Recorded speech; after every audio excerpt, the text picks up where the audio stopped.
When Reno Kid grows up, do you think he will become Reno Man? Or do you think he's just always gonna be Reno Kid?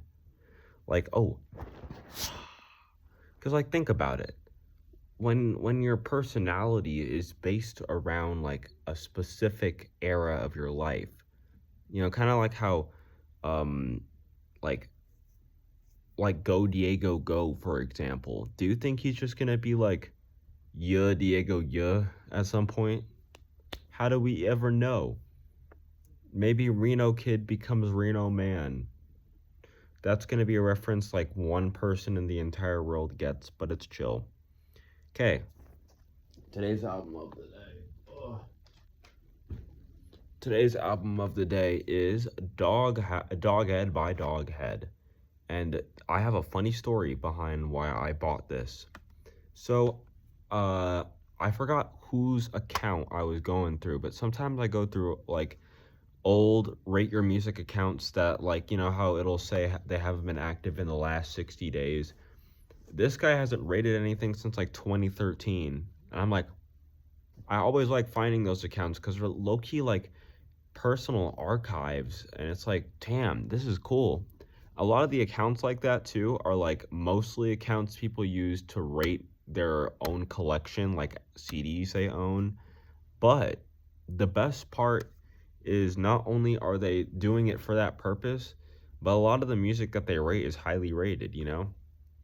They rate the stuff that they like because, they kept music that they liked. It's really interesting to see how, people collect music.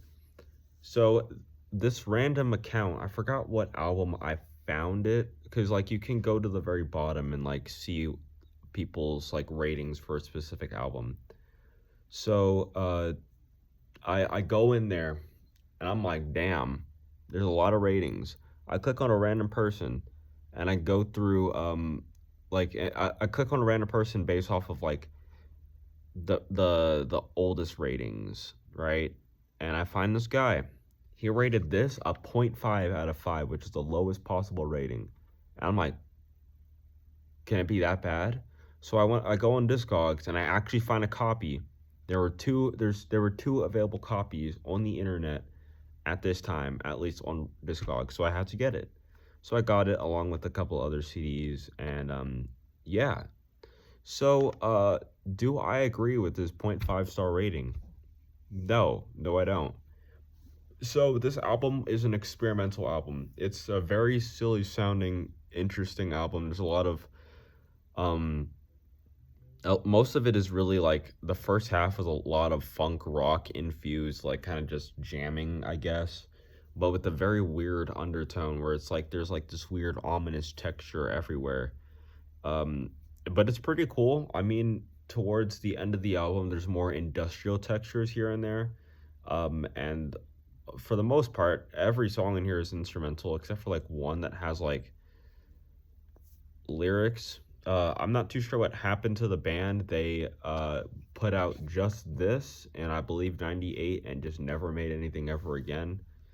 Um, oh, 96, sorry. When I got this CD, I thought I was going to be like new metal or alternative rock, and then, maybe this guy just doesn't like new metal, or maybe this guy just doesn't like alternative rock, you know? But it was a very interesting experimental album. Uh, I liked the funk rock undertones. I just feel like cohesively, it wasn't a very cohesive album, I guess. I liked the songs on here though. I genuinely did, and that was the funny part. Like I expected that I was gonna hate this because Cuzzo hated it, but I'm listening to this. I'm like, okay, hmm, you know, they've got the groove. They know how to groove it, and they know how to loop a groove to make you interested and make you like it. So I keep listening. I keep listening. Um, the ambient songs were a little not interesting whatsoever, and it's not like they added anything really to the album. They just felt like ambient songs. But I mean, to be fair, in experimental music's defense, they're not making it for you to enjoy. They're making it to experiment.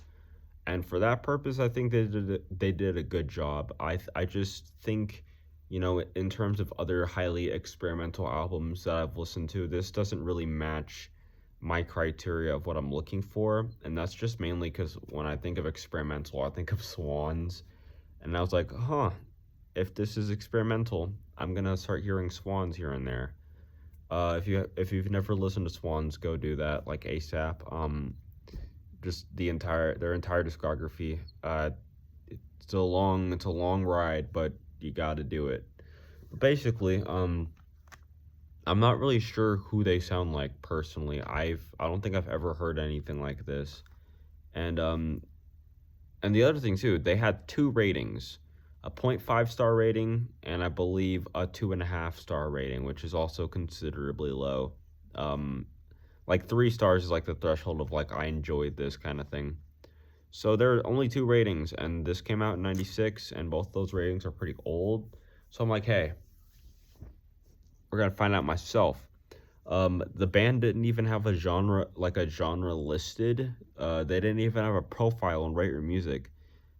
They didn't even have like none of this had any information on it. So I went in and added some tags and whatnot.